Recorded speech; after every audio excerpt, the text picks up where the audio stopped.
आज हम डिस्कस करने जा रहे हैं एसएससी सीजीएल 2023 में पूछे गए क्वेश्चन को। देखिए हमारा सेकंड शिफ्ट का हमारा क्वेश्चन है। देखिए हमारा क्वेश्चन क्या कह रहा है कि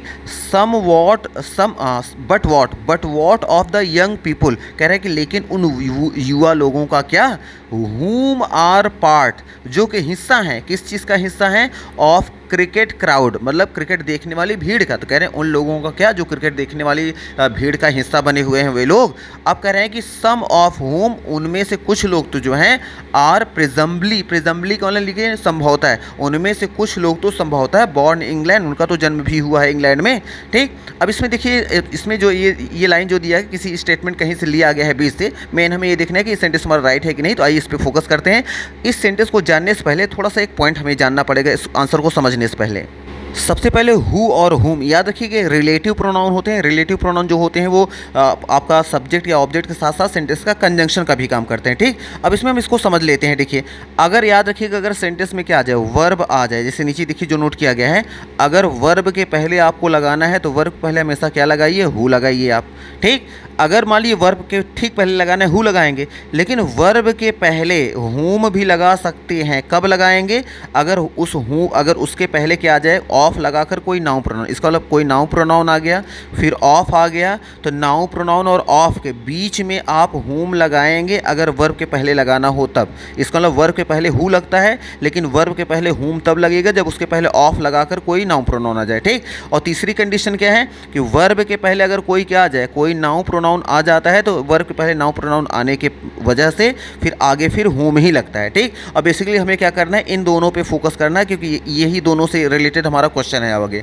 अब देखेंगे सबसे पहले कुछ देखिए यहाँ जो अंडरलाइन क्वेश्चन किया गया है। तो देखिए अंडरलाइन जो पोर्शन किया गया है, यहाँ दिया क्या गया है, यहाँ दिया गया है, देखिए आर आया है, और आर क्या है, एक वर्ब है। तो हमें पता है वर्ब के पहले क्या यूज़ किया जाता है, हु यूज़ किया जाता है, तो हुम तो हम लगा नहीं पाएंगे। अच्छा, हुम हम तब लगाते हैं जब आगे क्या आ जाए, ऑफ लगाकर नाउन प्रोनाउन। तो हुम के पहले आगे कोई ऑफ का प्रीपोजिशन तो कोई आया नहीं है, इसलिए यहाँ क्या लगेगा, सॉरी यहाँ पे हु लगेगा, हुम नहीं लगेगा। ठीक, तो हम क्या करेंगे, वर्ब के पहले हु लगाएंगे, तो हुम को हटाकर हमने लगा दिया हुम।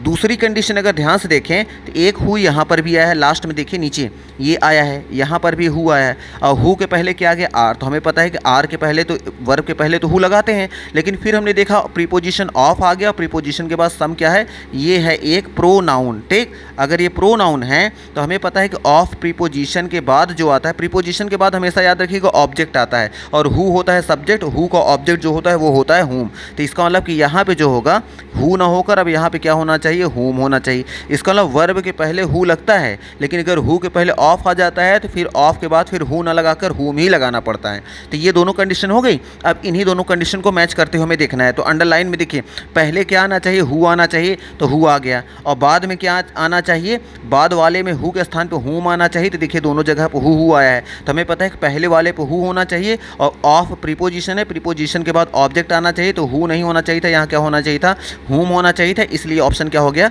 रिजेक्ट हो गया। फिर नो इंप्रूवमेंट का तो कोई ऑप्शन नहीं है क्योंकि सेंटेंस हमारा रॉन्ग था। फिर देखेंगे इसमें हुम, तो हमें पता है वर्ब के पहले वाले ऑप्शन में हु की ज़रूरत थी, तो हुम की ज़रूरत नहीं थी, ये तो ऐसे रिजेक्ट हो जाएगा। फिर बचा क्या हमारा ऑप्शन नंबर डी। तो देखिए हु आ गया, आगे हु आ गया, और लास्ट में आना चाहिए ऑफ के बाद, प्रीपोजिशन के बाद आना चाहिए तो हुम। तो यहाँ हुम भी आया है, ये दोनों कंडीशन क्या है, राइट है, इसलिए ऑप्शन नंबर जो हमारा डी होगा, डी ही हमारा ऑप्शन क्या हो जाएगा, राइट आंसर यहाँ पे हो जाएगा। इसलिए ऑप्शन नंबर डी को जो है हम यहाँ पे क्या कर देंगे, टिक कर देंगे। तो मे भी आपको यहाँ आइडिया लग गया होगा।